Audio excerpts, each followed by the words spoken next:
Okay, welcome everyone to another Beyond the Interface podcast show. Obviously, don't forget to like, share, and subscribe.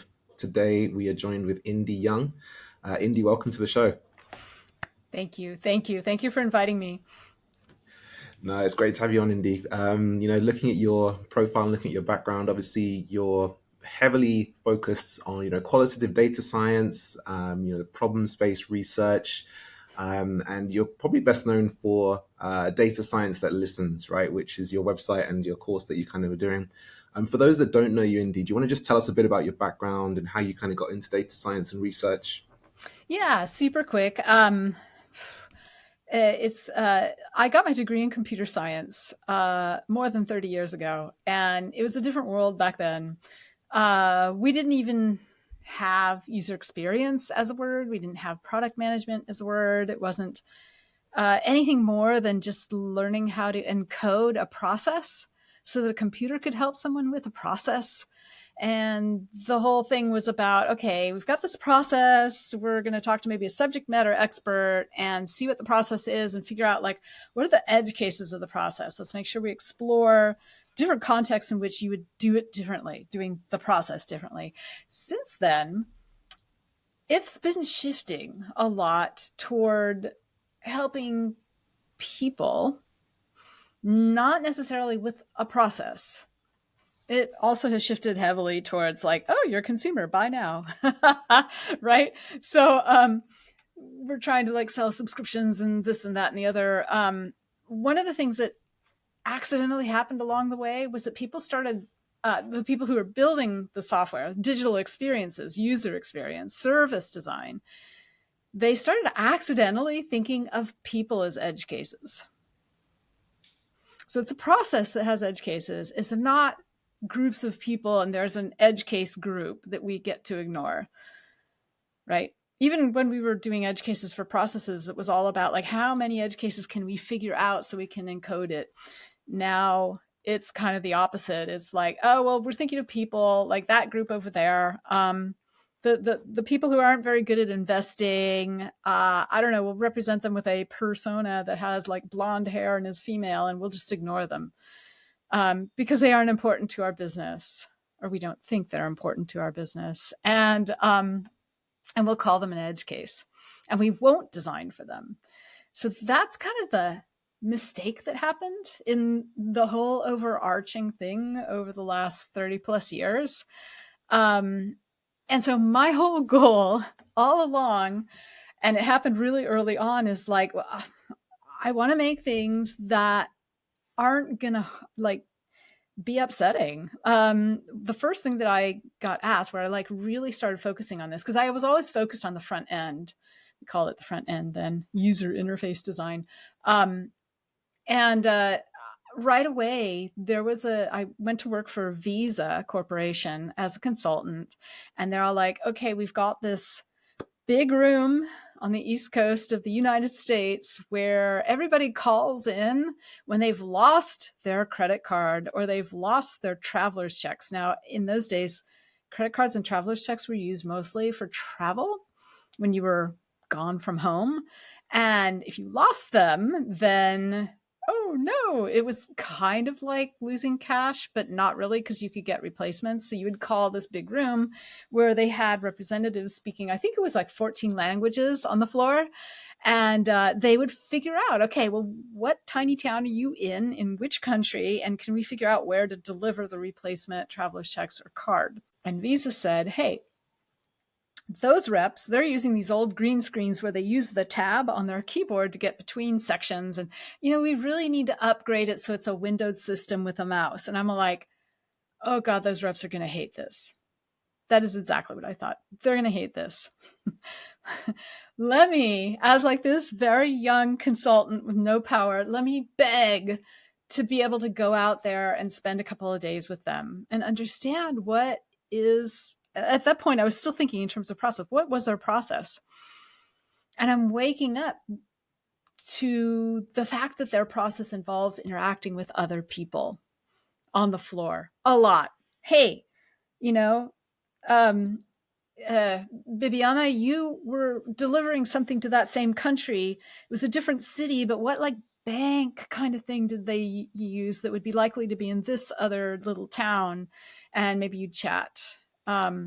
Maybe you'd be chatting about various things over lunch. You just kind of like, you interacted with people.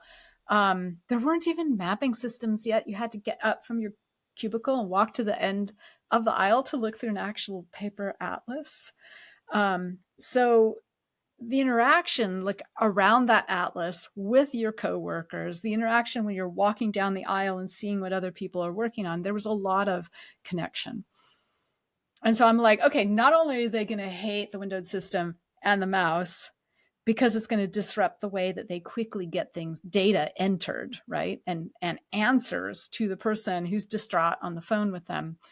But it's going to cause them to stay at their desk more, interact less. And so how can I keep this sort of interacting with people together? And so that was kind of the point at which, that was the thing that kicked off the whole career. I didn't have any tools to solve that question with. And so I used the tool that I had, from computer science. And I'm like, okay, let's do some bottom up understanding of what's going on here. Maybe I'm going to draw a state machine, but instead of drawing the states of a computer, I'm going to draw the states of people and how they interact. I'm going to draw the data flow. I'm going to try to figure out what the whole thing looks like. And then once we could see the whole thing, we can design around it. And I took that back to the team.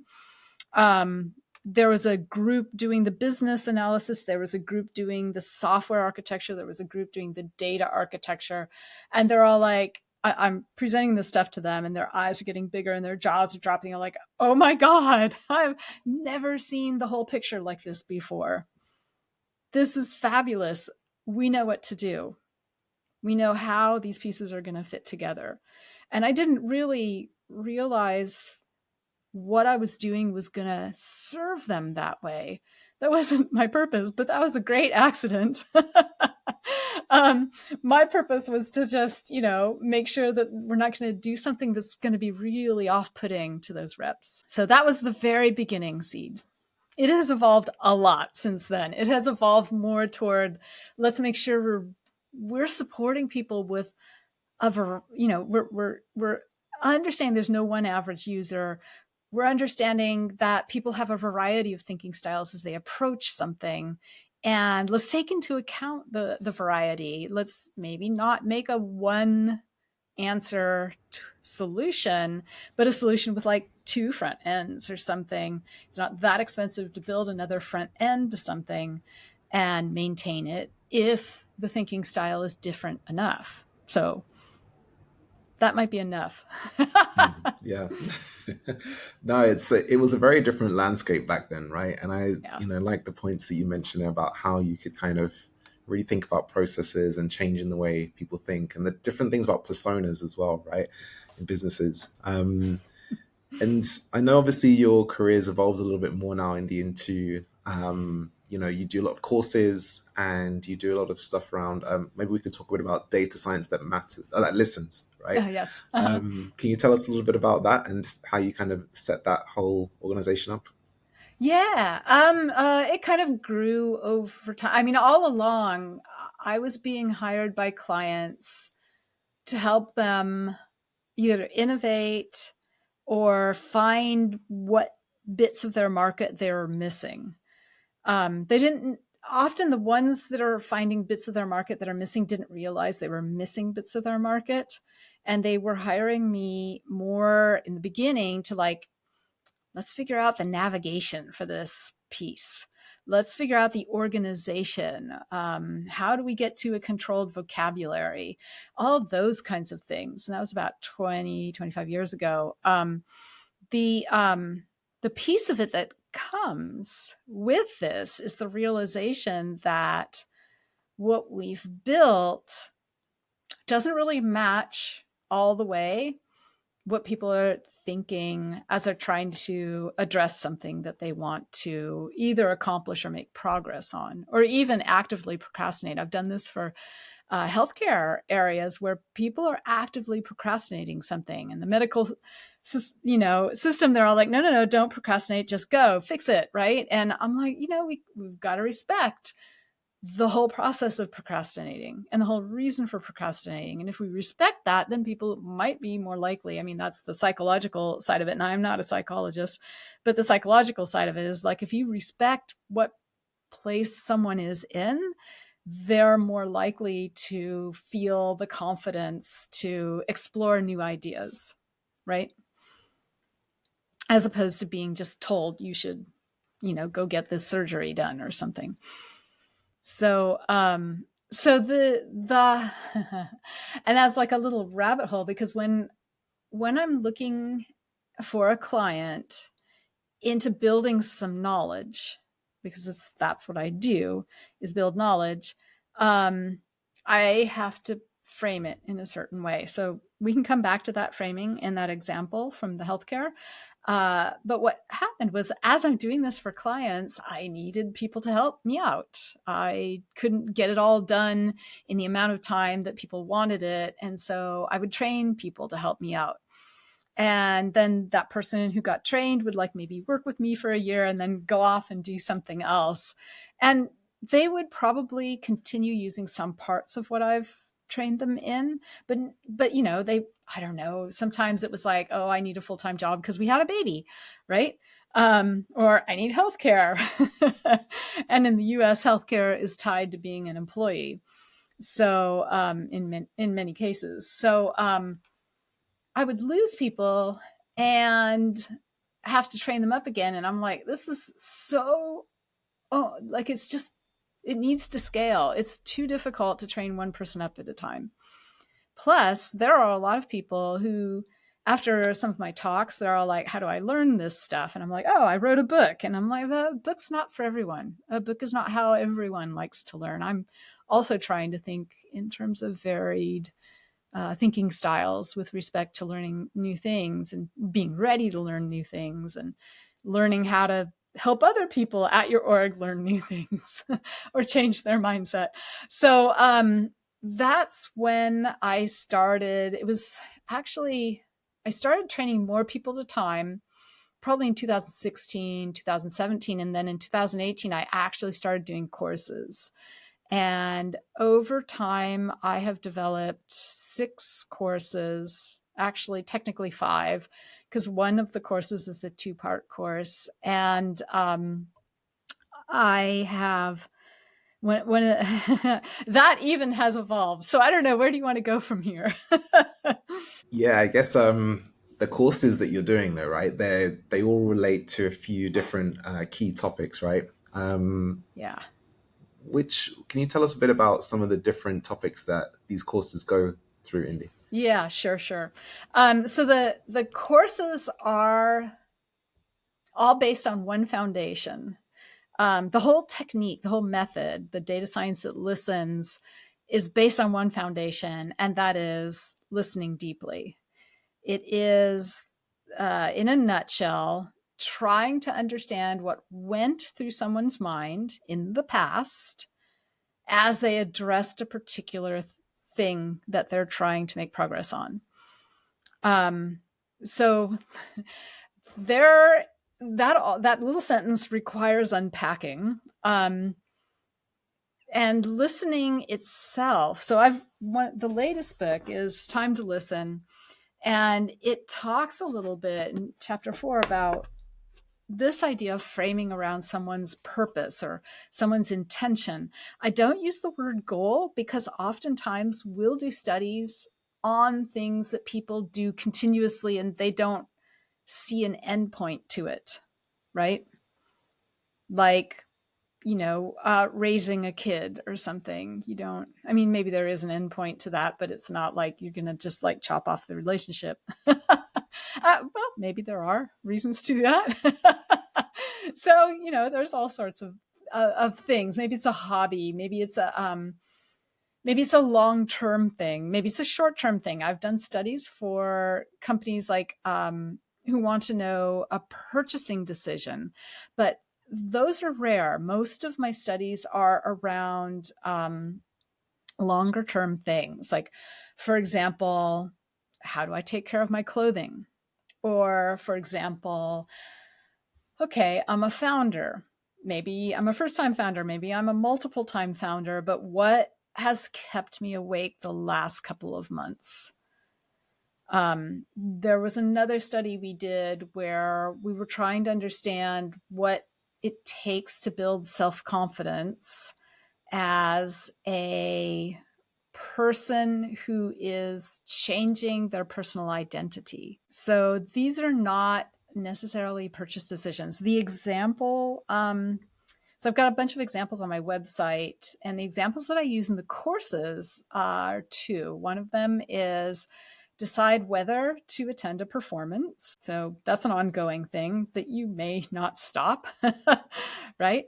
And the other is handle a near miss accident or a close call. Okay. I have like a little pretend client in my head that's in an insurance company, and the insurance company is interested in not paying out so many claims. And sure, you cannot pay out so many claims by denying things or making silly rules and loopholes that people have to get through. Or you could reduce the number of accidents by helping people prevent them, right? There's also a couple of other things going on in there, but some of the data that we're getting back from the stories, and by data, so the first course that I teach is about listening deeply. The second course, which is the two-parter, is about synthesizing that data. It's qualitative data. Now, I don't know if anybody's seen the image that I've put out a bunch, and it exists in other places too. It's not just my image. It's a double-headed arrow and then another double-headed arrow. And the first one's labeled quantitative data. The second one's labeled qualitative data. And oftentimes, like I live with a scientist, an actual in the laboratory scientist, and they think that quantitative is the reliable data and qualitative is the unreliable data, where you're like, nah, you kind of qualified it as like, well, we're not quite sure about that, which is not the definition of it at all. So quantitative data counts things. Qualitative data finds patterns. Usually those patterns are found in ideas. Okay. So when you count things, you could be counting ideas, but usually we're counting things that get tied to things that are countable, like how many widgets did this person buy, or how many times do they go back to this page, or even how old are they? Where do they live? Right? All these demographic things that where you're like, oh, since they're this age and they live in that place, then they must be thinking this. There's a guess there at that end. That's an assumption. And that assumption is going to be completely biased by your own experience and the culture that you're working in your team. So to avoid that guess, that's where qualitative data comes in, where we're looking for patterns of ideas. And those usually don't come from numbers. Everybody's all like, numbers are quant and words are qual. No, qual is counting. Quant is counting. Qual is looking for patterns. And we're looking for patterns in my case, people's inner thinking, their emotional reactions, and their guiding principles, or I call them personal rules. Okay, so we're looking for patterns in those within this realm that's defined by that purpose or intention or goal that somebody has that they're working on, right? And so this whole foundation, because we're looking for those three things, when we get to the data analysis side of it, when we're looking to synthesize these things, we can do it from the bottom up. We've got these three types of things, and we're synthesizing them by an affinity technique that is emergent. Who knew there's like many affinity techniques out there? Usually people are like, just, group them, and they never teach you about what affinity techniques are out there. So in the course, I'm like, okay, here's this affinity technique that we use. Here's a bunch of other ones that you will see being used, such as we're doing the before after affinity techniques, or we're doing the chronology affinity technique. We're putting things in order that they happen, or we're doing it by keywords or something that our solution does, or we're doing it by features of our solution. The affinity technique that we use for our data, because it's inner thinking, emotional reactions, and personal rules, we're doing it by a person's focus of mental attention. What are they focused on in the moment back then when they had this thought or whatever run through their brain? When they applied this personal rule to the situation, what were they focused on? What was the slightly bigger thing that they were focused on? Those are the patterns. So our patterns emerge out of the data. We don't know what those patterns are going to be ahead of time. And that in itself lets us see what other people think. That in itself is how we try to resist our cognitive bias and let other people's way of approaching something come through in the patterns. It also applies in the listening itself. We're going into a listening session without a list of questions, with just one germinal question, which is, what went through your mind as you were handling a near miss accident that you were involved in? You might have been involved in a couple of them. Tell me all. And as we're doing that, we're listening to them, letting them lead where they want to tell the story. We're not introducing any topics at all. We're simply noticing where they are at the level of, are they telling us just the scene? Are they just telling us their opinion about what happened? Are they describing how a process works? Those are all sort of the exterior layers. Or are they getting to the interior where it's like, yeah, this is what went through my mind, or this is how I reacted to it emotionally, or this is the personal rule that I applied in this case. And oftentimes we'll be hearing the sort of those exterior things, like a little opinion about that. And I'm like, I bet you there's some thinking behind there. So you're telling me this opinion because like we're in this session together, but I want you to go back in your memory to that moment. Tell me a little bit more about what went through your head and where did that come from? Right. So we're finding the roots, we're pinning it to a place in time. We're helping people get into their unpacking or unfolding for us what went through their mind. And then as we do the data synthesis, we're looking at focus of mental attention between these elements, these three kinds of elements that come out of every session, to see what the patterns are going to be. So this is amazing. that's the first two courses. No, this is amazing, and you explained this so well that every time I had a question that popped into my mind, you answered it in real time. So I'm Yay. sure that's definitely going to resonate with many as well. But one thing that I do want to know is, this is really interesting stuff, right? And the way that you're framing it is, we should rely less on the quant and kind of get a bit deeper, right, in terms of like finding those patterns. But how do we get better at finding the right patterns that are, going to really, I guess, using business terms, like move the needle in the right direction, right? Because we're already in those situations in companies where, we're getting stakeholders saying, we need this many customers to do X, Y, or Z, or this cohort of customers, we believe this cohort of customers act like this, or behave in this way, or they want that. And that's all just from, tracking data, right, and kind of quantifying the problem or the size of the solution space potentially.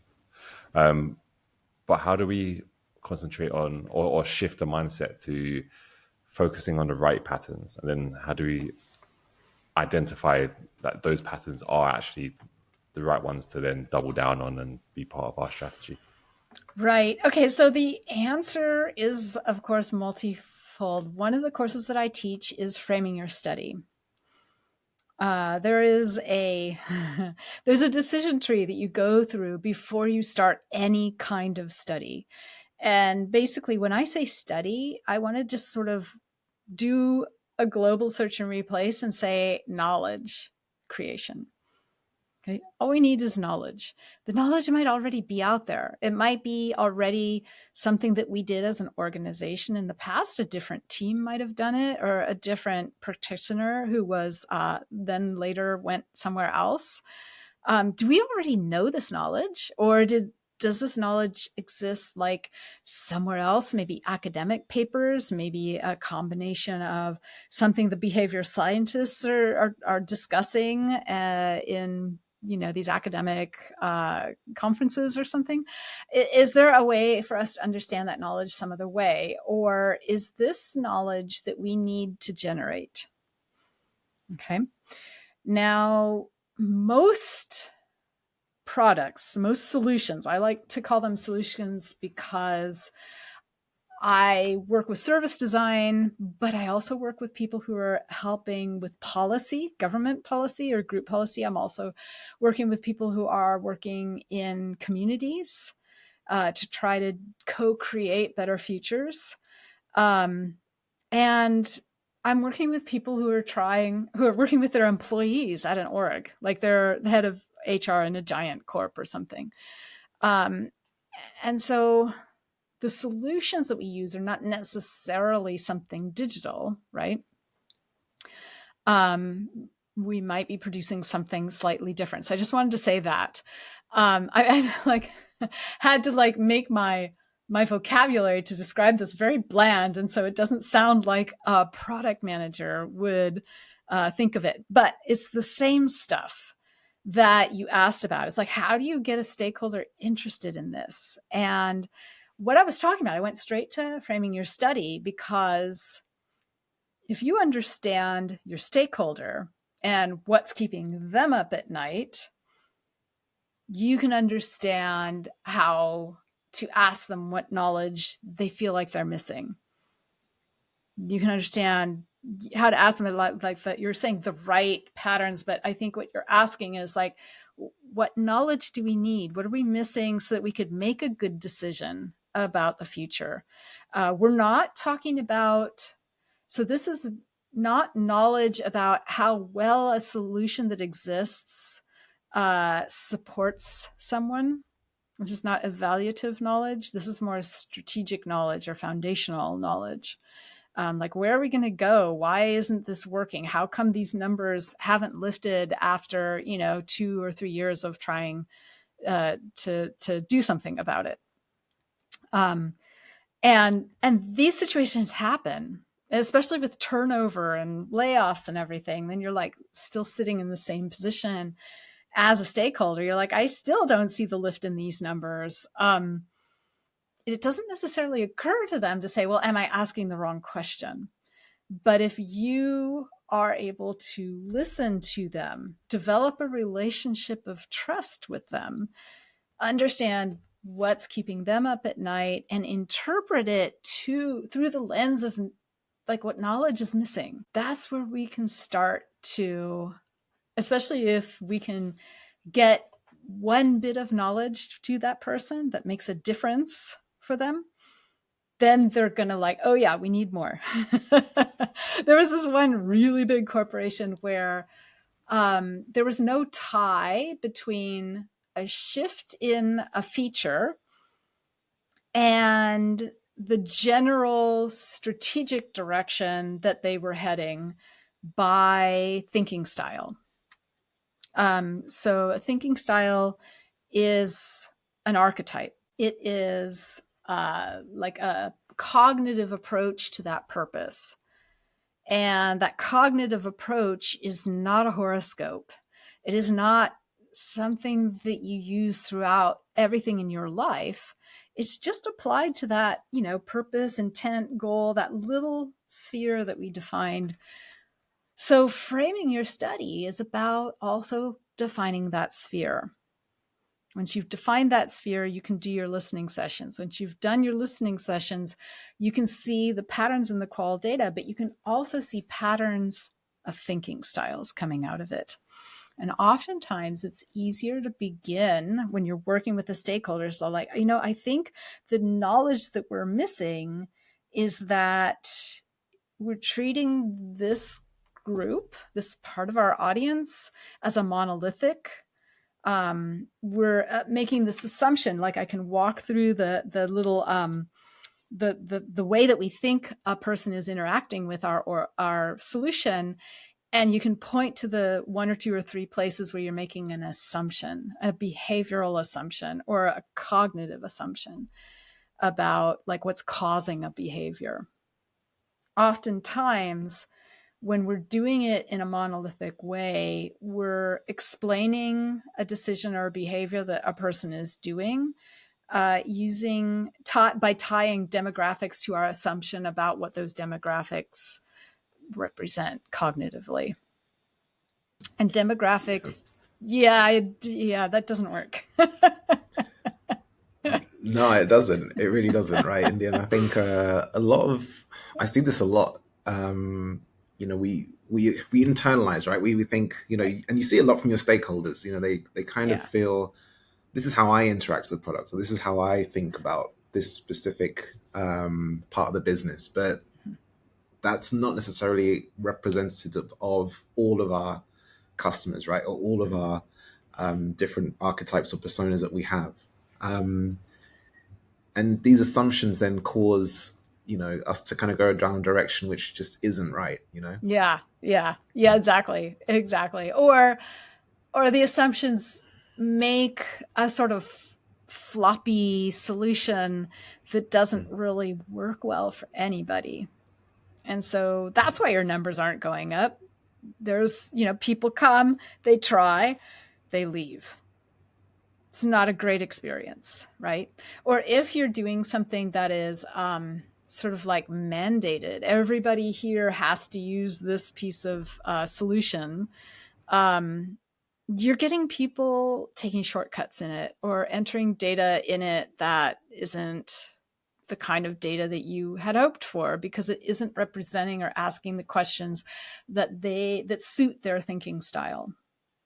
So I did this for an airline, and this is a classic example where they were focused on their biggest revenue generators, which were what they called business travelers.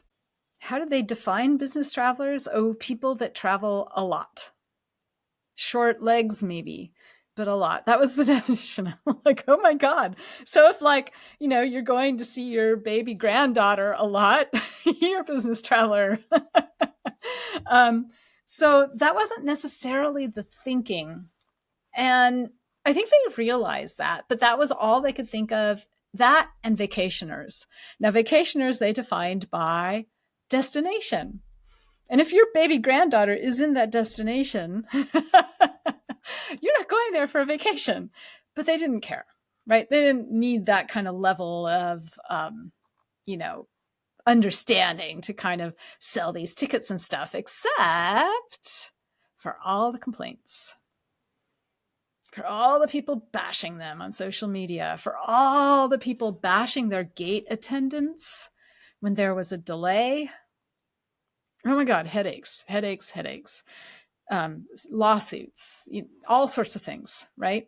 They're like, okay, it's just part of the game. I'm like, actually, you could avoid it. But, who am I? I'm just a lowly consultant.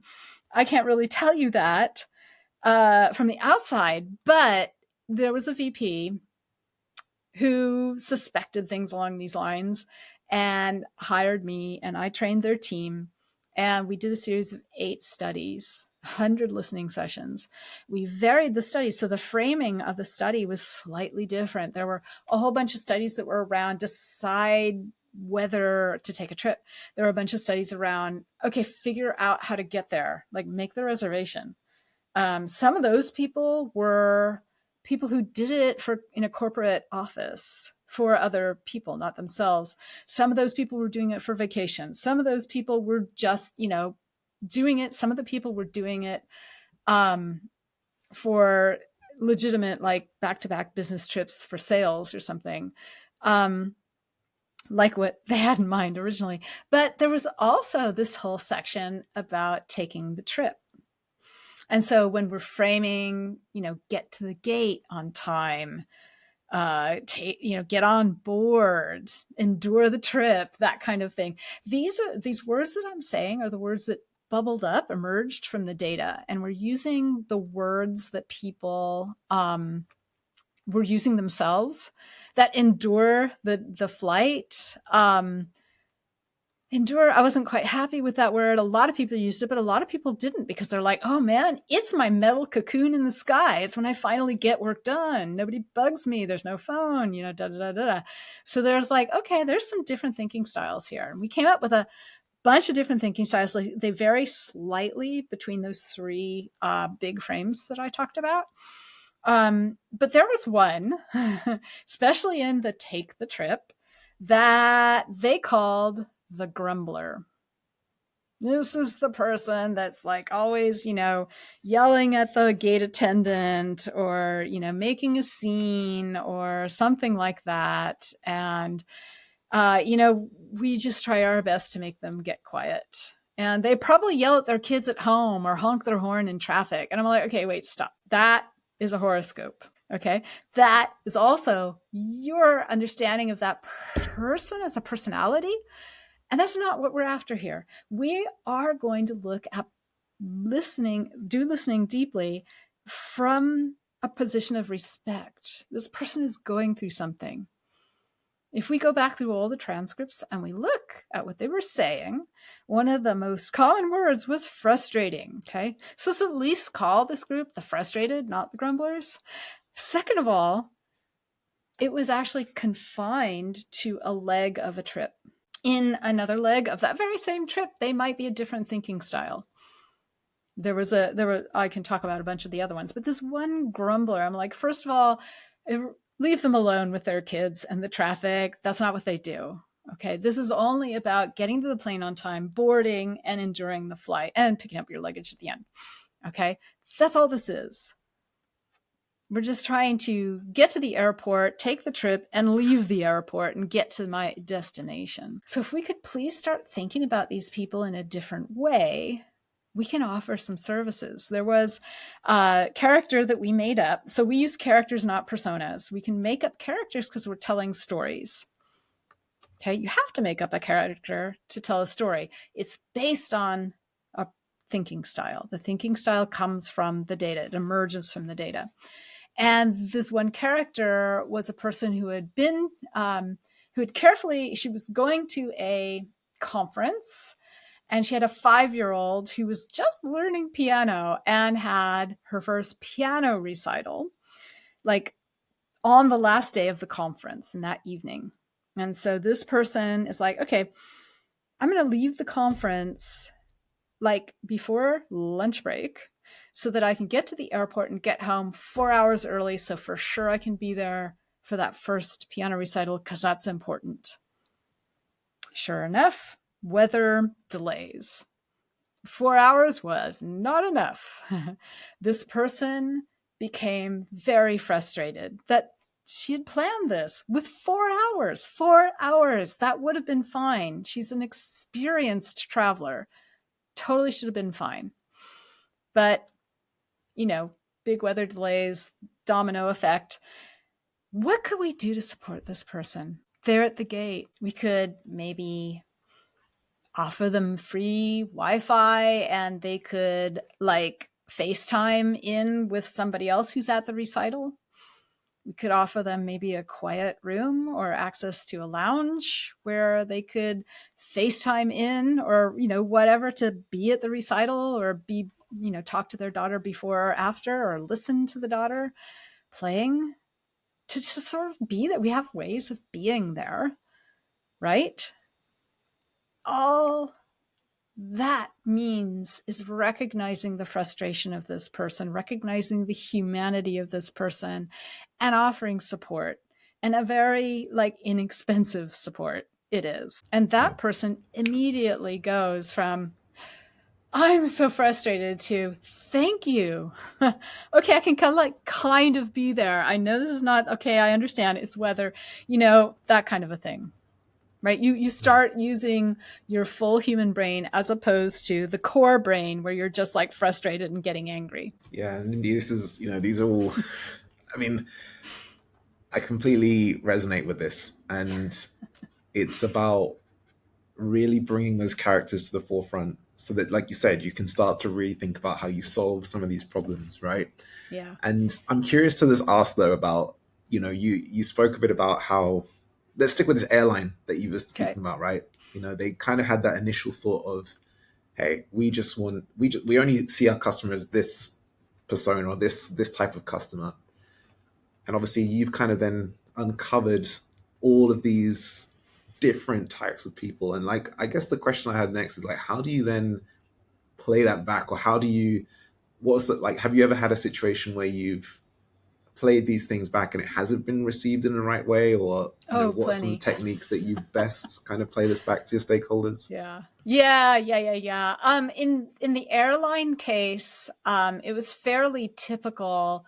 The VP that commissioned all 8 studies was really into it.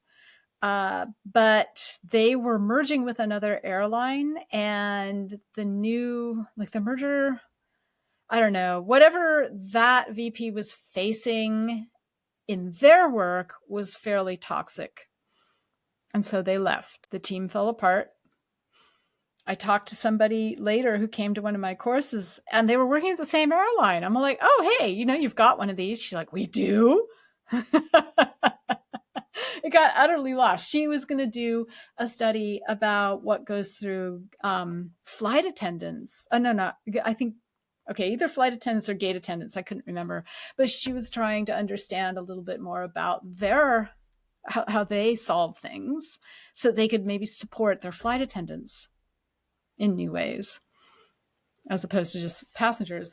The other thinking styles around passengers were things like, I want to be in a bubble.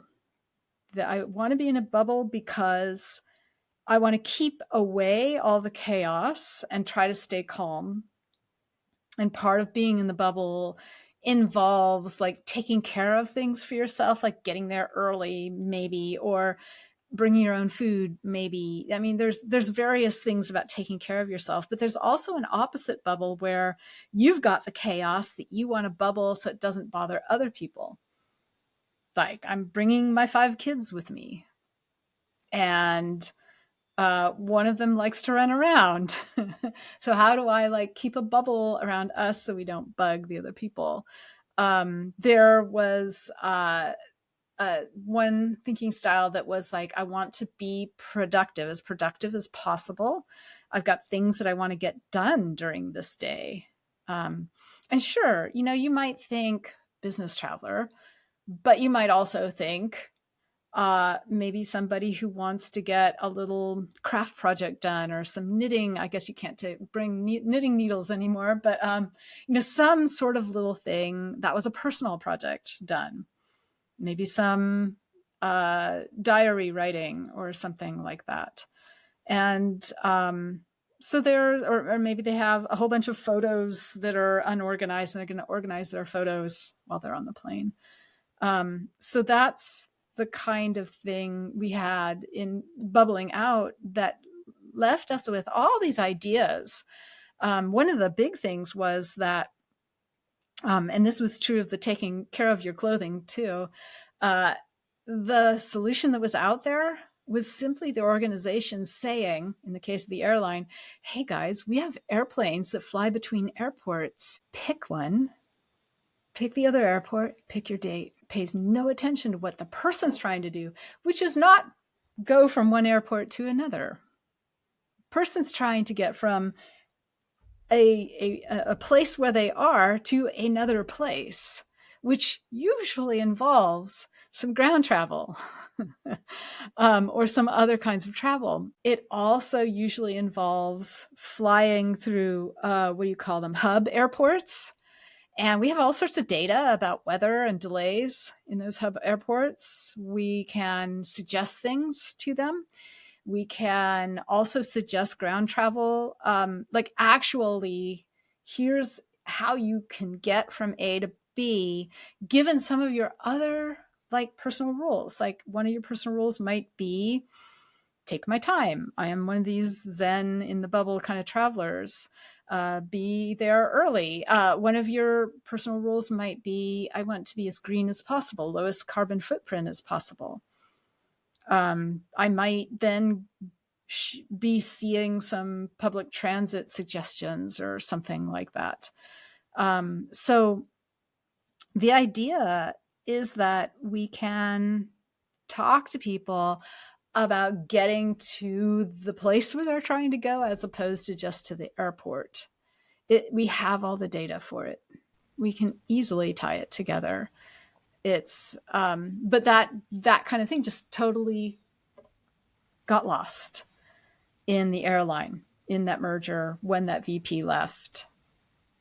Nobody has done anything like that yet. Especially around, obviously there's a lot of value that can be brought by, deep listening and, kind of how you put it, like kind of moving away from like traditional kind of interviews and just really just understanding the problem space, reframing things, using characters instead of personas. But then the one thing that kind of comes to mind for me is no matter what studies you do, it always comes back to, okay, but like how many people did you speak with? How many people are saying this? Like it does always tend to kind of come back to the quant. And I was just kind of wondering, is there like, for want of a better phrase, like a magic number, right? So like, I know you mentioned that you spoke to, I think for the airline study, you spoke to like 100 people. Right, that's the biggest thing I ever did. Right? Yeah. What if we want to kind of embed this as part of the culture, like how frequently should we be, having these listening sessions with customers? How many customers should we be speaking to kind of really have some conviction behind these patterns and stuff? Yeah. So first of all, because this is very specifically strategic research, you're not going to be doing this every couple of months. You're going to be doing it every couple of years. The airline was really unique in that one VP wanted to keep going with studies one after the other back to back. Maybe it's because she saw that end coming. I don't know. But yeah, there is an answer. But I want to take you back to those two arrows, the double-headed arrows. The top one says quant, the bottom one says qual. The heads on those arrows, those represent whether the data is kind of iffy or the data is really reliable. So subjective is iffy. Empirical is the fancy word for reliable. You have those same two ends on the quant arrow as you have on the qual arrow. Okay. I might upset a few researchers here, but most research that I encounter that's qual out in the applied world is subjective qual. It's iffy. It's anecdotal. That's why your stakeholders are going, well, how many people have you talked to? Because with quant, I know that if I've got like a big number, if we're going to do a survey, we're going to do like 1,000 people in the survey and we're going to feel good about those answers. Even though maybe the survey is asking like, so what went through your mind as you were trying to get to the gate on time? A, I'm trying to make sure that I get there just in time. Or B, I'm going to get there early, and no other answer, right? And there are so many other answers and so many other things going through people's minds. It's like the survey's broken. So you're going to be really confident in 1,000 people answering A or B, even though those aren't their answers. Okay. So let me just take you back to the reason why they're worried about qual data is that most of the qual data they've encountered has been anecdotal. What defines empirical qualitative data? Patterns. Okay. So there's this thing called saturation when you're doing listening sessions, when you're doing any sort of interviews, and you're doing the analysis or the synthesis of it. If you're starting to see patterns come up, and those patterns keep coming up, the more people you add, you have saturation. If the next transcript that you go through comes up, like affects the patterns and changes them, or has new, subsets come up. And then the next one, new ones or changes. Next one, new ones, changes. You don't have saturation yet. You're not at the point where you've got empirical data. Okay, that's all it is. It's really simple. However, not everybody out in the applied world understands that. And so we get that question. There is an answer to get to saturation, to get to that point where you've got empiric data because you've got patterns. Generally speaking, and this is sort of a chicken and the egg thing, it's going to be, if you know what your thinking styles are, you'll probably reach saturation in about 5 or 6 people. But you're going to have 2 or 3 or 4 thinking style groups that you'll want to study. Maybe not. Maybe you can zero in on one thinking style. At some point, though, you have to start to understand, what are the thinking styles? And you have to frame a little bit more broadly. When I teach people how to frame, I talk about size, like super broad, like medium, and very narrow. And you can frame by the scope of it, that, what is it that we're making that sphere out of purpose or goal or intention. But you also frame by who you're recruiting. So when I talked about that airline study, I'm like, yeah, we're recruiting business travelers, but we're also recruiting, business travel, like frequent travelers, right? But we're also recruiting people who were having trouble getting through the airport physically. But we're also recruiting people who were spending more than $10,000 on their tickets. Different thinking is going to come out of that. So there's 2 little dials and all sorts of variables around it that I teach how to mess around with. And generally speaking, in my experience doing these, if you know what your thinking styles are, you can get away with saturation. You can start to see it. You will not get new patterns coming in unless you get like another 5 people. So you double the number of people that you listen to.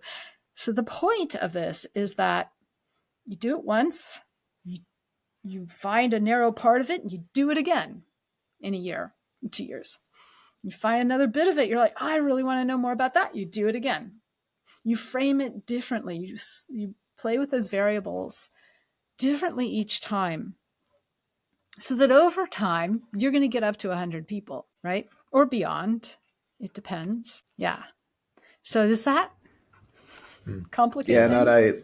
no, it does complicate things a lot, right? Because it's let me get my thoughts here, right? Because it's like, obviously the points of saturation that we're getting to is heavily dependent on the different, I want to say journeys, right? Or different types, maybe not journeys, but different types of customer that we have, right? Like you said, like we would have, sticking with the airline example, the different points in the journey, right? So before boarding, during the flight, maybe, and then, like checking out, right?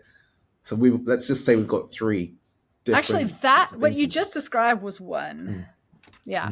Yeah, could even be one, right? Yeah. But let's say we have multiple of those, then obviously Yeah, our you point do of have multiple of saturation, those. Yeah.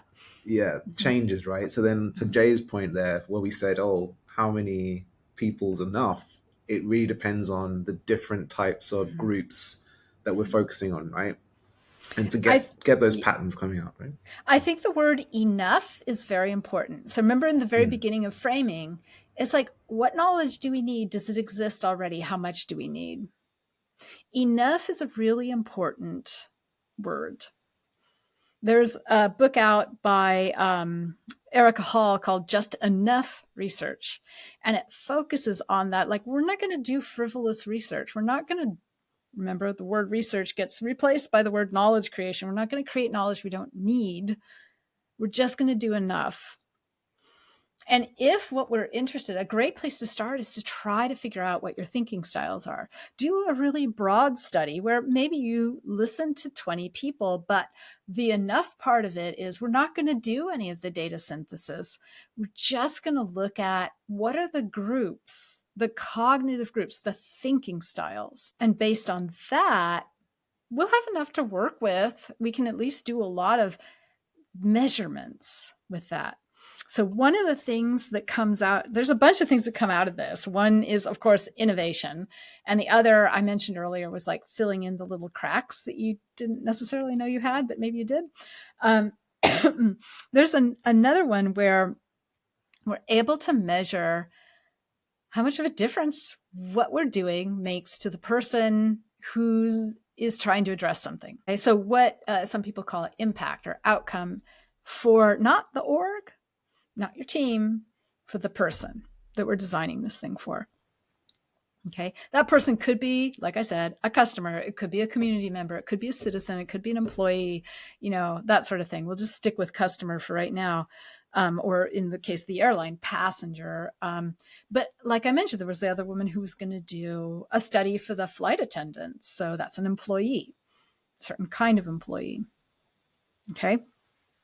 You can do this for any kind of group, just to understand what went through their mind as they were addressing that thing.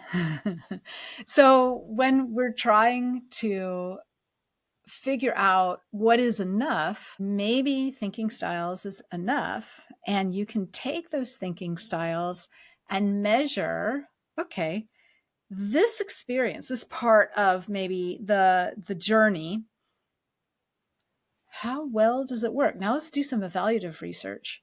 How well is it working for this thinking style versus that thinking style? I guarantee you, most of your evaluative work that you've done already hasn't been according to a thinking style. It's just been according to some mysterious average Joe. So when we start applying thinking styles to an evaluative study, all sorts of things start happening. There was a study I did about taking care of clothes, and there was one thinking style which was very focused on germs. Taking care of my clothes involved taking away the germs from the clothing or the towels in the kitchen or, whatever, right? But we were focused on clothes. So think of your like sweaty running clothes. And that was a different thinking style from the person who was like, I want to look good. I want to appear to other people on the street in a like an eye-catching way or an impressive way. Okay.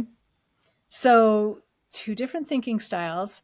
Take the solution you've got and measure some part of that journey that people take by the germ thinking style versus the look good thinking style. You'll find some amazing things. Do we know like how many thinking styles to really like focus on, right? Like for instance, you could be kind of in an organization and I don't know, you come up with 100 thinking styles. Oh, no.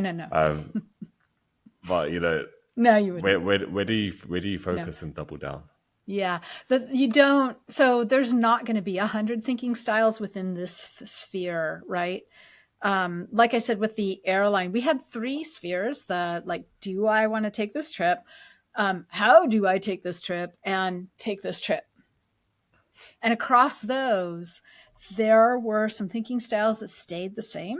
And there was like a kind of variable, like one new one popped up here and there. So I would say there was a total of maybe 6. Okay. So out of those 6, like how do you then, I guess, kind of focus on, understand like which are the most important ones to they're all important. I did a little example on social media earlier this year because I got so upset about something that a VP of a streaming company said. And I'm like, let me just demonstrate for everybody what a thinking style can bring to the picture. And this VP said, hey, ads are coming. We're going to put ads in. It's going to be part of the subscription for the lowest price.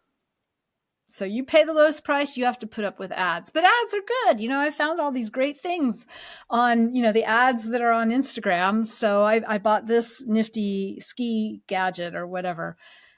And I'm like, oh my God, cognitive bias, and he doesn't even know it. He doesn't even know it because what would cause you to choose the cheapest subscription plan? Let's talk about thinking styles.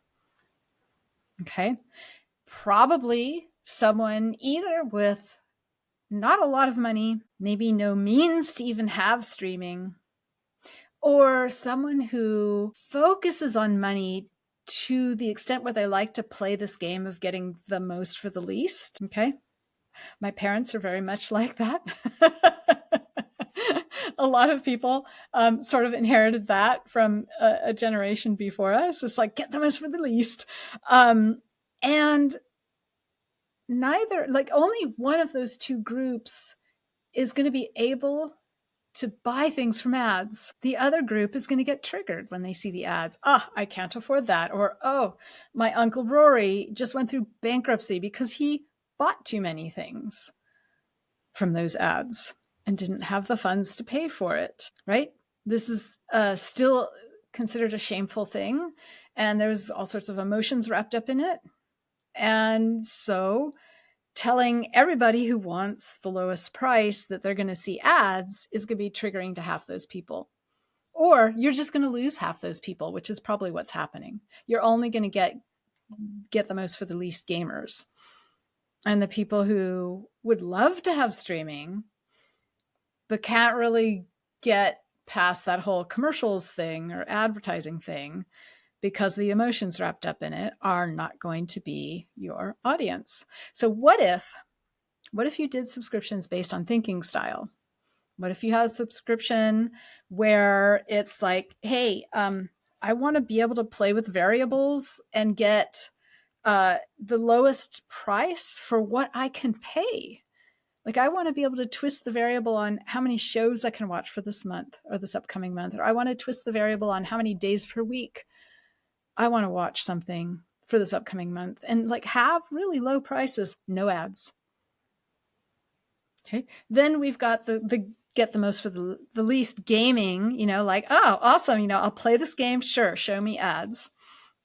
But then there's the person who's like, I live in a household with roommates or big family, and we all have different, interests, and we're going to be watching separately different shows.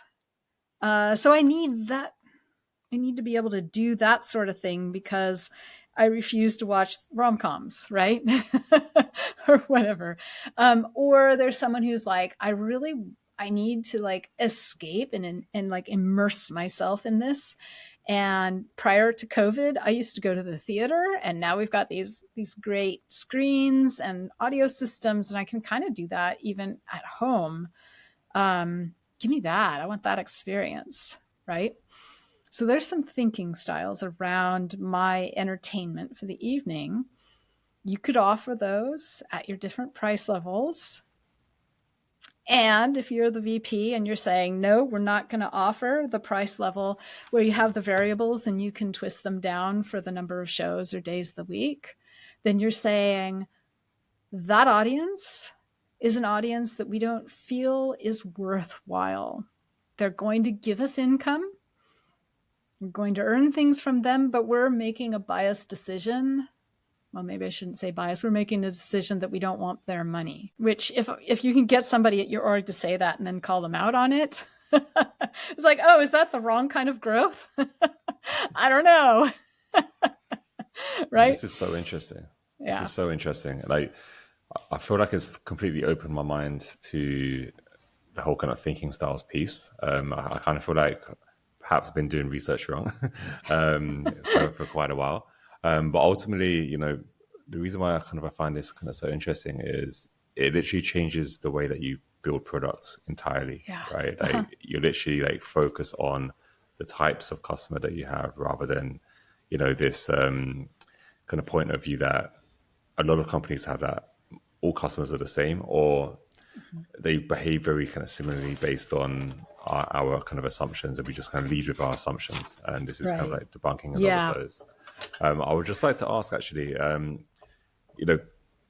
if there's an organization or, research an organization and they've heard this episode and, they want to start mapping out their kind of thinking styles or their customer thinking styles, like, how do they begin? Like, is there Listening. like a framework that they should follow? And Yeah, there is. Because this is so different. It's easy to fall right back into the way that we typically think of it. So it's really fun to embrace, though, because it has such outcomes, such powerful outcomes for your org and for people that you're trying to serve, right? You're trying to do something for them. Unless you're Facebook, and which case you're not going to do this. But you do have people that you are serving. If you're Facebook, you're serving your advertisers, right? So you do this for your advertisers. In any case, snark aside, the place to start is framing your study and then listening sessions. Okay. In this latest book, I put how to frame your study. In the courses that I teach, framing your study is a separate course that I teach after I teach all the other bits, because it needs you to understand what is a thinking style. How do we think in terms of someone's purpose or intention, as opposed to thinking in terms of the feature or the solution, right? What is this idea of like demographics don't cause cognition unless you're in a situation of discrimination, right? So all of these little pieces I build up in the courses ahead of time, and then I teach you how to frame your study because you understand them now. But the first place to start, if you're going to do a study like this, is to frame a study. Does that make sense? And you're going to do listening sessions, and the listening sessions are amazing. And you can go straight to thinking styles, or you can also do the data synthesis. The data synthesis builds for you this visual. It's called a mental model skyline. It looks like a city skyline with a bunch of towers in it. And this visual lasts for decades. And what happens is you align what you're doing for people underneath the towers of their focus of mental attention. So we're breaking up our solution by their focus of mental attention, and we're measuring it. That's where we're doing the measuring, where we're doing the evaluative studies by thinking style. We're putting those measurements beneath those towers. How well is this part of our solution supporting this tower and the thinking styles in it? It could be a tower with only 2 thinking styles in it, so you would just be doing the measurements for those 2. So that's the visual. You may not need the visual at first. Maybe you can just start with the thinking styles, but the thinking styles layer on top of the visual. Your quant data layers on top of the visual. You'll start to frame your quant data by the towers in the skyline so that you can layer it more easily and really see what's happening. This visual, the mental model skyline, it lasts. I know people who have used it for 10, 15 years to sort of help keep a plan in place. Like, here's the status of things. The very big corporation that told me this story is like, they had an intern come in, decide to do these measurements and put the value of the outcome of those measurements as a happy face or a sad face. They weren't even doing it by thinking style. It was just really, really basic. And the product managers are like, what? This is awesome. We can now see the tweak that we made having an effect, positive or negative, on people. That they begged for. Well, do it again. Come on, do it again. And the idea of just making it more refined, where we can do those values, those measurements based on thinking style, and put them underneath the different towers that we're doing the measurements for. And we're only going to do measurements on like 2 or 3 towers. We're focused on one thing at a time. Maybe we've got a sprint that's involving a couple of these towers, or a solution that's supporting a couple of these towers. We're just going to focus on that for there. Okay, so this is how it ties in to our weekly, bi-weekly, quarterly, kind of cycles. and we're tracking it. We put the measurements back in that visual. We'll update the visual when we need more knowledge, because that visual, that city skyline, represents people's cognition. And remember when we were talking about data saturation, it's like, well, let's go redefine a new set of knowledge that we need, either by the breadth of the study or by who we're recruiting. And let's see what extra patterns get added. Okay. Sometimes there aren't going to be new patterns added, which is where that enough comes in. And you're like, okay, maybe we won't do that study because I don't think enough patterns will change. Now it's going to be a guess. That's subject to cognitive bias there. But you get good at this. You can start to see how one way of framing knowledge creation can affect your understanding and go that direction. And so that what we're doing with that broader, the visual, the mental model skyline, and what we're doing with the thinking styles is simply having something in place so that we can measure and see where the gaps are, maybe focus on those innovative places. Like I said, with the person who had the 5-year-old with the piano recital, maybe there's other ways we can innovate for that person. Maybe there's other, there's all these ways of now visually documenting it and doing a placeholder.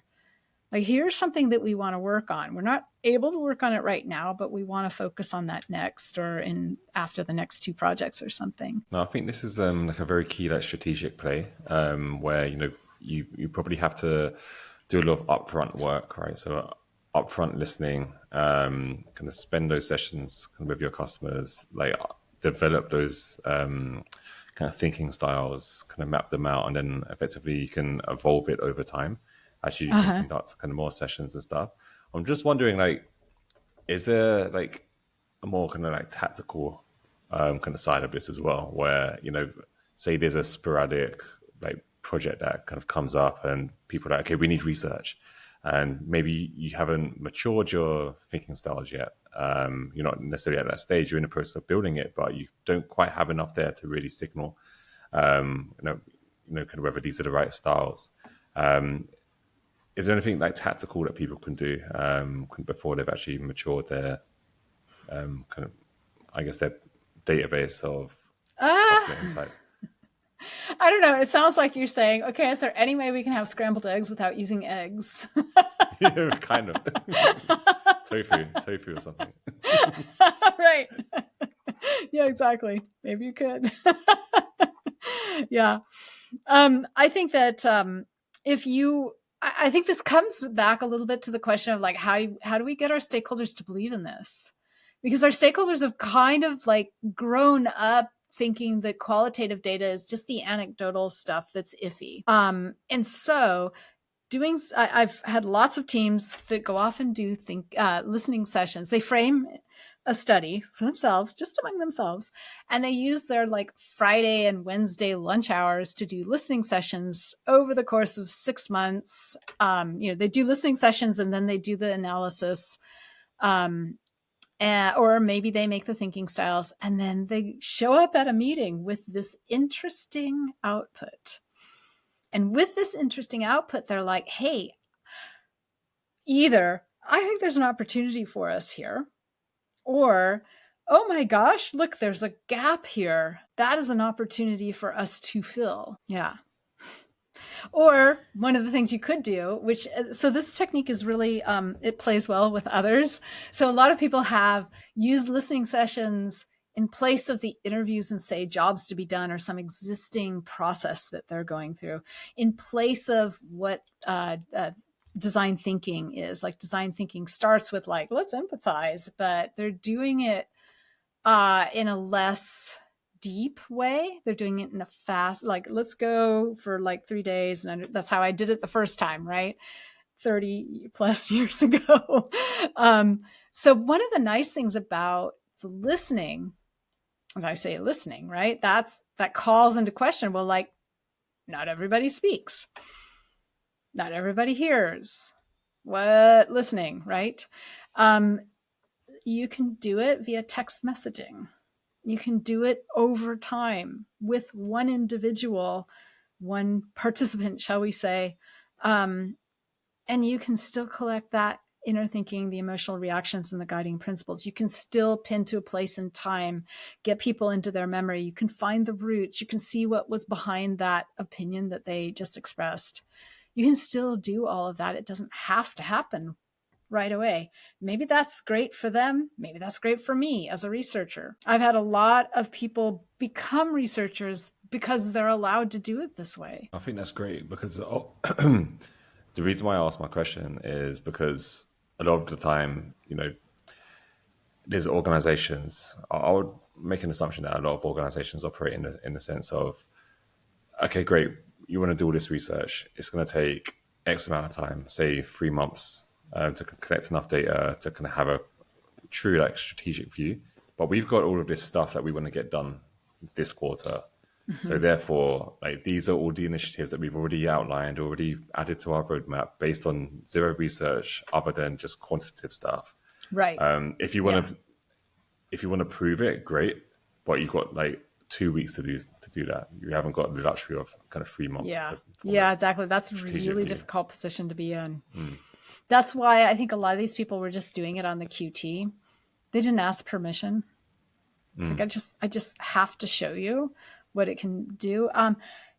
A full-blown research study, because we're seeing the way that it scales, the way that we get that saturation, I can just focus on one thinking style, or even just a thinking style that I imagine is going to be out there to start with. I can do 5 listening sessions. I can do a mental model skyline based on that in, 4 weeks, 6 weeks. Can't happen in 2 weeks because it time is involved. You've got to find people. You've got to get them to respond to you. You've got to, we do intro sessions with them because not everyone is able to, has had thinking. Maybe they're like, oh yeah, I have done a lot of thinking about cooking, but when you ask them to tell you about what their thinking was about cooking, they can't express it. So you kind of okay, well, maybe I can't, I'll put you on the list, but that means we're not going to be able to use you in our study. But the opposite is happening in an intro session where the other person's all like, okay, who the hell are you? And why are we doing it this weird way? This doesn't feel like an interview. Also, you're treating me like a real human. Huh? So trust starts building. You've got a warm reconnect when you actually do set up a listening session. So that's important. And that takes time. You have to schedule that. Then you have to schedule the listening session. You don't do it right away. You have to I tell people you can't do 6 of these in one day. You can do 1 a day. You can maybe do 2 a day. But because you're going so deep inside people's minds, you're losing yourself and it takes time to recover. So you can't pop out of one of these and then do data analysis on some other project. It's kind of hard. You need to give yourself a little bit of time. The other thing that's happening is that what we're doing, because we're doing inner thinking, emotional reactions, and personal roles, what we're building is cognitive empathy. I'm trying to be able to understand how someone thinks, so that if we were an actor, we could play them in the same scenario that they're in. Okay, that's what it means. We're not feeling their feels, right? We're playing them, we're acting them, we're learning enough to be able to act them. And there's actually a couple movies out where the producer or director just told people the character sketches so deep and then put them in scenarios and let them act. That's what it is. So cognitive empathy takes a while to connect. Whenever I teach the qualitative data synthesis part of it, and people are going through the transcripts, they're like, oh my God, I didn't realize that was just, I could have asked more about that. I really want to know. But, sometimes you can email them back and ask more about it. Why not? Right? It takes time. It just takes, And logistically. Yeah. yeah, it does take time, Indy, right? And I think, Mm-hmm. in your opinion, do you think the best research teams, or have you seen in the past research teams being more effective if they are just operating almost in the background? So, like, not at a project per project basis, right? But more like creating this repository in the background of insight for the business, creating these skylines and kind of really mapping out these different understandings of our customers and thinking spaces. Do you think that's the best way to operate as a research team? Okay. Take the word best out of there. Hmm. The answer is yes, and. Okay. You've got different kinds of research going on. What you were just describing is the strategic research, to be able to see big picture, to be able to have these insights, to be able to see what we're missing, who we're missing, see where we can innovate, pick and choose bits of knowledge to apply to some other projects, share it with another department that was talking about X and such. And you're like, oh, hey, wait, we just learned something, da, da, da, da. That's strategic. Foundational, sometimes people call it that. There's all sorts of words for it. But you want that and the tactical stuff and the stuff where you want to be involved with the people who are creating the solutions. You want to be involved with the people who are deciding where the product roadmap is going. To be able to decide the product roadmap right now, like you said, they're just basing it on quant, which is not the whole picture. It's a little scary how much risk it implies. And I could probably point to a bunch of startups that went belly up because they didn't have the strategic knowledge. There is one multiple time founder that I've worked with where he does the strategic kind of knowledge. And at one point, this idea that he had wasn't getting traction. And so he used the strategic knowledge to pivot in a different direction. I think this is essential. Like, Yeah. I like that you said that, effectively if this isn't an official project, it basically should just be like a side of desk project that you can kind of use to kind of showcase the value of it, just to make sure that you've just got it done.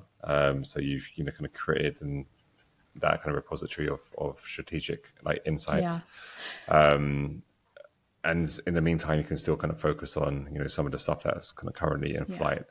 There's an approach called like continuous discovery habits from right. Yeah. Teresa Torres. Yeah. And I've used it in organizations before, right? So we were talking to customers on a weekly basis and, building insights as we go. But I kind of feel like to do that, to get to that point, you kind of need to do what you're talking about first. Like, I feel like that's like essential. Exactly. And I feel like a lot of companies will just probably just dive into we're going to talk to customers on a weekly basis. Right. And as we get insights, we're going to feed that into our roadmap and start building based on these, several insights we obtained this week. But I kind of feel like that is building on the foundations that you're laying out. Yeah. What continuous discovery lacks is guide rails for who do we talk to about what? And so by having this mental model skyline, you can select about what, you can select who. This thinking style, this set of towers right here, 2 towers or something. Towers represent focuses of mental attention. So like in the airline one, there was a whole set of towers with a whole set of them that was about figure out what it takes to get there. It took people hours and hours to figure out what it takes to get there. There was a lot of stuff in there, and you could focus on some part of that or focus on the whole thing. So the idea is, by giving it guide rails, by saying this is going to be about focus of mental attention and also cross wiring it with the thinking style, like this thinking style, this focus of mental attention, that gives you guide rails for continuous discovery. Then because what she's doing, it doesn't reach saturation. It doesn't give you patterns. It gives you anecdotes of those couple people that week. And you're not seeing how those patterns work with the other patterns of all the other people, because maybe you're talking about different things. Maybe it's all over the place. You just need the guide rails. That's all. 100%, Yeah. 100%. That's definitely something I've kind of personally kind of struggled with, Yeah. kind of with that approach. But based on this whole conversation that we've had, everything kind of ties together.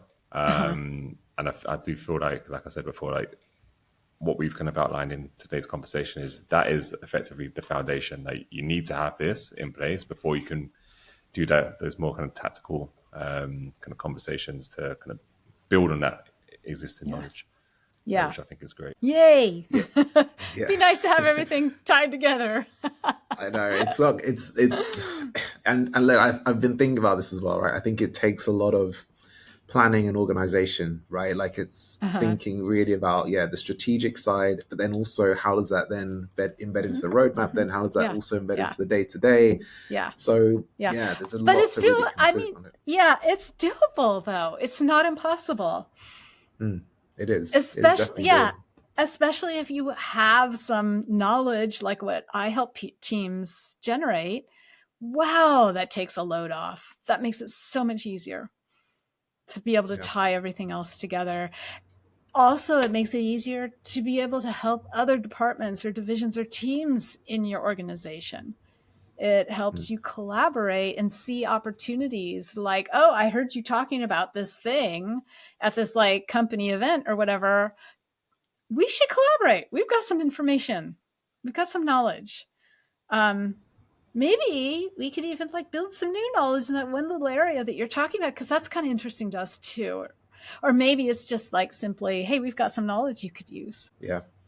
Yeah. And Indy, all this has been, like really eye-opening stuff, right? I think it's been really great hearing about this, and I'm definitely going to kind of take a look into some of your books that you've kind of been working on as well around this. And look, I just wanted to kind of wrap up with a final question just around, where the future of research is going. Where do you feel we should be like what direction do you think research will be going in the next few years, in your opinion? Okay, well, there's the like the reality and there's the indie ideal.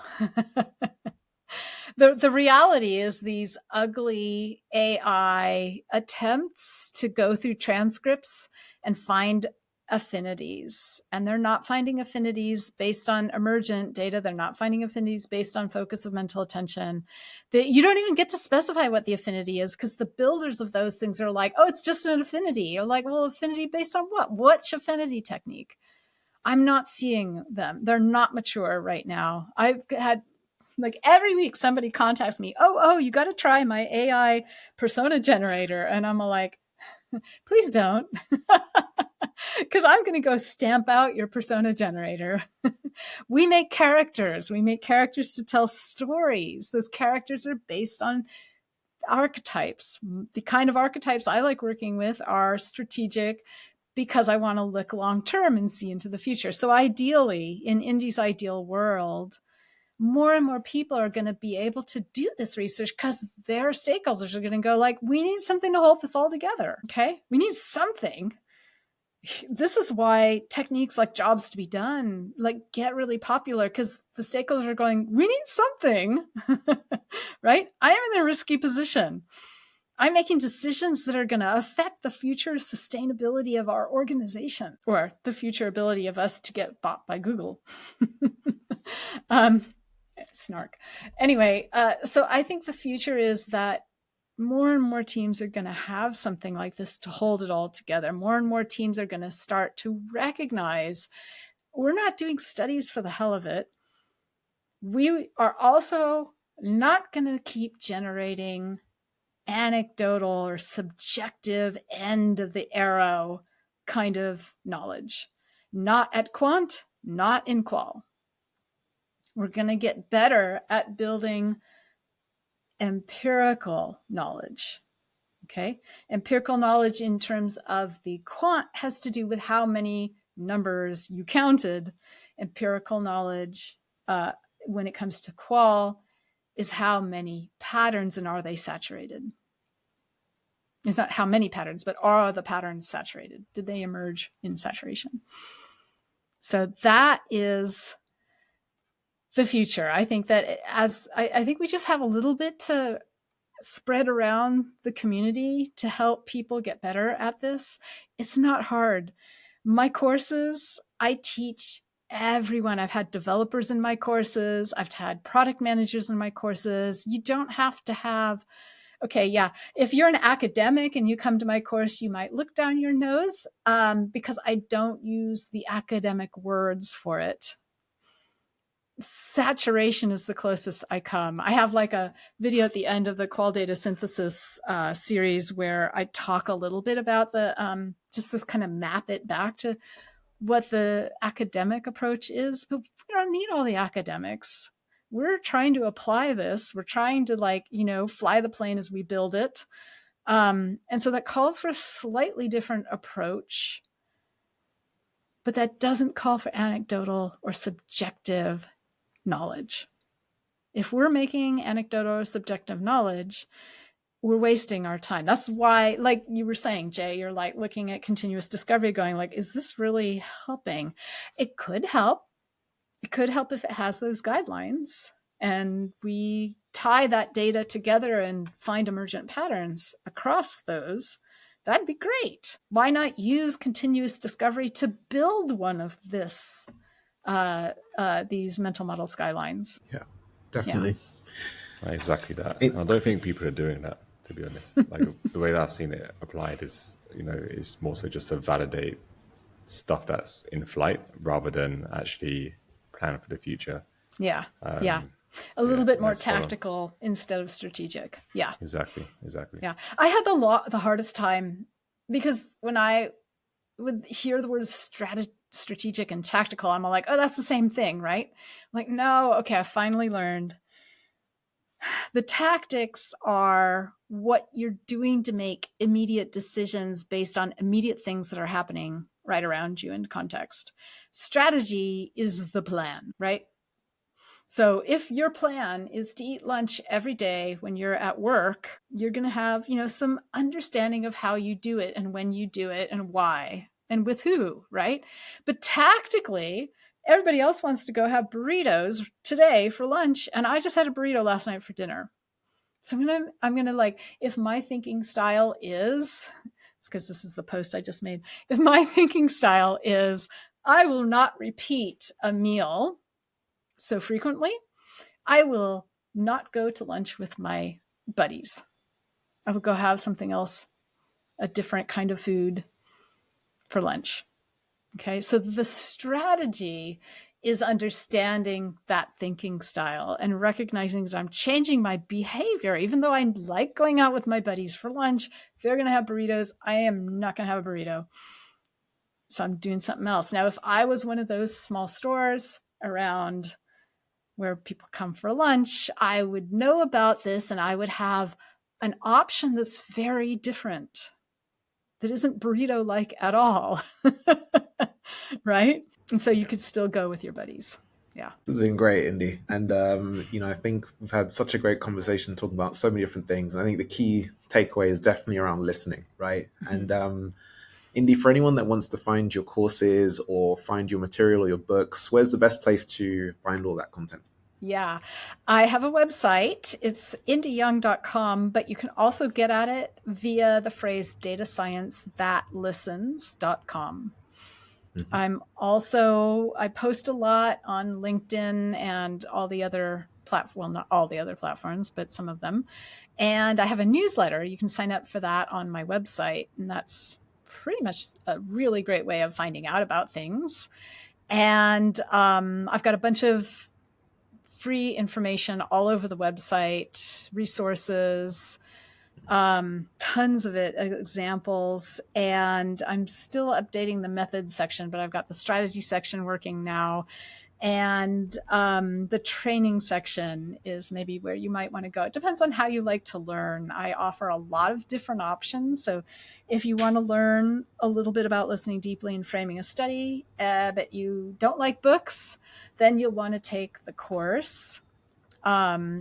And you can take that course self-paced, or you can take it in conjunction with a practice group, where I lead a practice group every once in a while for about 6 weeks, and we practice listening together. So I'm doing this also in terms of different price points. Not everybody works in US dollars, so I have a price point that's 90% off regular price for people in countries that don't have a good parity or purchasing power in the US dollar. And I also have an out-of-pocket price if your company is not willing to pay, which is half off, which is great. Nice. Well, Yeah. we'll definitely leave all the links to what you mentioned there in the description. Yeah, Indy, thank you so much for this discussion. It's been amazing. Yeah. Thank Thanks Yeah, for you. thank coming you on. so much. It's Yeah. been Thank you for incredible. all the great questions too. This hung together really well. Thanks for the great Brilliant. answers and also for the resources. I've personally subscribed to your kind of Substack and been Yeah. browsing through your website, and there's so much valuable information on there. So Yeah. we should definitely kind of post the link, There's, and I hope everyone will get a lot of value from it. yeah, decades of information. Brilliant. Well, thanks, Indy. Thanks for coming on the Awesome. show. Thank you.